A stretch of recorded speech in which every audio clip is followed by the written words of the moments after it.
সাল্লাল্লাহু আলাইহি ওয়াসাল্লাম ঘোষণা করলেন যে নিসাউন কাসিয়াতুন আরিয়াতুন মুমিনাতুন মাইলা লা ইয়াদখুলুল জান্নাহ ওয়া লা ইয়াজিদনা রিহাহা। আল্লাহ রাসূল সাল্লাল্লাহু আলাইহি ওয়াসাল্লাম বললেন যে কিয়ামতের আগে আগে পোশাক পরিহিতা অলঙ্গিনী নারীদের প্রসার বেড়ে যাবে। কিয়ামতের আগে আগে পোশাক পরিহিতা অলঙ্গিনী নারীদের প্রসার বেড়ে যাবে। পোশাক পরার পরেও তাদেরকে লগ্ন বোঝা যাবে, পোশাক পরার পরেও তাদেরকে অলঙ্গ বোঝা যাবে, পোশাক পরার পরেও তাদেরকে লগ্ন বোঝা যাবে, পোশাক পরার পরেও তাদেরকে অলঙ্গ বোঝা যাবে। আল্লাহ রাসূল সাল্লাল্লাহু আলাইহি ওয়াসাল্লাম বললেন যে ওই সমস্ত নারীরা তারা নিজেরা পুরুষদের প্রতি আকৃষ্ট হবে, আবার পুরুষদেরকেও তাদের প্রতি আকৃষ্ট করবে। আল্লাহ রাসূল বললেন যে লা ইয়াদখুলুল জান্নাহ ওয়া লা ইয়াজিদনা রিহাহা। যেই সমস্ত নারীরা পোশাক পরার পরেও লগ্ন বোঝা যাবে, যেই সমস্ত নারীরা পোশাক পরার পরেও অলঙ্গ বোঝা যাবে, যেই সমস্ত নারীদেরকে পোশাক পরার পরেও শরীরের রমাইব বোঝা যাবে, শরীরের উঁচু নিচু ভাঁজ বোঝা যাবে, এই সমস্ত নারীরা লা ইয়াদখুলুল জান্নাহ, তারা আল্লাহর জান্নাতে যাবে না। লা ইয়াদখুলুল জান্নাহ, তারা আল্লাহর জান্নাতে যাবে না। লা ইয়াদখুলুল জান্নাহ, তারা আল্লাহর জান্নাতে যাবে না। লা ইয়াদখুলুল জান্নাহ, তারা আল্লাহর জান্নাতে যাবে না। তারা আল্লাহর জান্নাতে যাবে না তো যাবেই না। ওয়ালা ইয়াজিদনা রিহাহা, তারা জান্নাতের সুঘ্রাণটুকু পাবে না। অথচ রাসূল সাল্লাল্লাহু আলাইহি ওয়াসাল্লাম ঘোষণা করলেন যে জান্নাতের সুঘ্রাণ এত দূর থেকে পাওয়া যাবে, জান্নাতের সুঘ্রাণ এত দূর থেকে পাওয়া যাবে।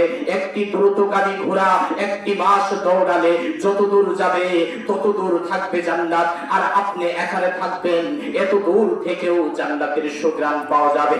কিন্তু ওই সমস্ত নারীরা যারা লগ্ন অর্ধলগ্ন হয়ে চলে, যারা বেপরদা হয়ে চলে, যারা লগ্ন অর্ধলগ্ন হয়ে চলে, তারা জান্নাত পাওয়া তো দূরের কথা, তারা জান্নাতের সুঘ্রাণটুকু পাবে না। তাহলে এখানে বাবা যারা এসেছেন আমি তাদেরকে হাতে পায়ে ধরে অনুরোধ করে বলছি, আপনার যুবতী মেয়ে যে কোনো পোশাক কিনে চাইলে আপনি কিনে দিতে পারেন না। বড় ভাই যারা এসেছেন আমি আপনাদেরকে দৃষ্টি আকর্ষণ করে বলছি, আপনার হাতে পায়ে ধরে অনুরোধ করে বলছি, আপনার যুবতী বোন যে কোনো পোশাক কিনে চাইলে আপনি কিনে দিতে পারেন না। আপনার যুবতী বোন যে কোনো পোশাক কিনে চাইলে আপনি কিনে দিতে পারেন না। কেন? একটা জিনিস খেয়াল রাখবেন, একটা জিনিস লক্ষ্য রাখবেন, একটা জিনিস মনে রাখবেন, একটা নারীর জন্য কাল কিয়ামতের দিন এক এক করে 4 জন পুরুষকে জাহান্নামে যেতে হবে। একটা নারীর জন্য কাল কিয়ামতের দিন এক এক করে 4 জন পুরুষকে জাহান্নামে যেতে হবে। 1 নাম্বার হচ্ছে তার বাবা, 2 নাম্বার হচ্ছে তার বড় ভাই, 3 নাম্বার হচ্ছে স্বামী, 4 নাম্বার হচ্ছে বড় ছেলে। এই 4 জন পুরুষকে একটা নারীর জন্য জাহান্নামে যেতে হবে। তাহলে সম্মানিত উপস্থিতি, আপনার চোখের সামনে আপনার যুবতী বোন লগ্ন অর্ধলগ্ন হয়ে হেঁটে বেড়াচ্ছে, মার্কেটে ঢং ঢং করে বেড়াচ্ছে, আপনার স্ত্রী ঢং ঢং করে বেড়াচ্ছে, আপনি নিষেধ করতেছেন না।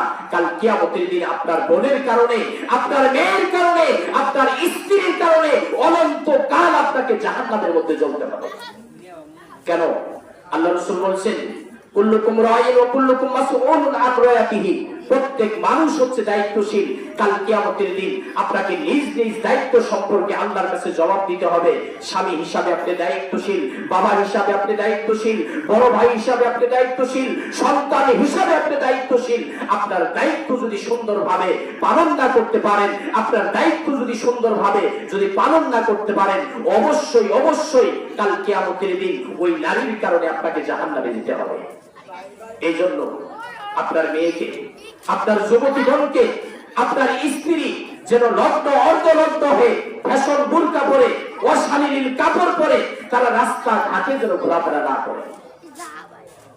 কেউ বা পরে কলেজেতে, কেউ বা পরে বিটিআই, হি হি করে হাসে নারী, লজ্জা শরম কিছু নাই। কেউ বা পরে কামিজ জামা, আয়না মার্কা শাড়ি, এই তো পারলাম বাংলাদেশের মডেল লাইফ আল্লাহরি। কেউ বা পরে কলেজেতে, কেউ বা পরে বিটিআই, হি হি করে হাসে নারী, লজ্জা শরম কিছু নাই।